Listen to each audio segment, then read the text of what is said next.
নমস্কার। আজকে অনেক দিন পর আবার একটি কেক ডেকোরেশন ভিডিও নিয়ে এসেছি। আমি অলরেডি কেকের ওয়ালের যে ডিজাইনটা হয় সেটা করে নিয়েছি, আর মাঝখানে দিয়ে দিয়েছি পাইপিং জেল। এবার তার উপরে কালারগুলো স্প্রেড করলেই আমার কিন্তু কেকটা রেডি হয়ে যাবে। একটুখানি এডিবল গ্লিটারও দিয়ে দিলাম যাতে কেকটা একটু গ্লসি হয় দেখতে। আর সবচেয়ে বড় ব্যাপার হচ্ছে এটা আমার এই বছরের গোপুর জন্য বা গোপালের জন্য তৈরি শেষ কেক।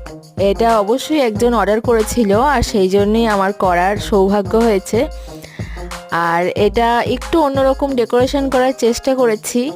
আপনাদের যদি ভালো লেগে থাকে এই কেক ডেকোরেশনটা, অবশ্যই ভিডিওটাতে একটা লাইক করে দেবেন। আর এটা হচ্ছে কেকের ফাইনাল লুক। একটা বাঁশি, ময়ূরের পালক আর মটকা থেকে মাখন পড়ছে, যেটা আর গোপালের জন্য একদম অ্যাপ্রোপ্রিয়েট হতে পারে আর কি। আর কেমন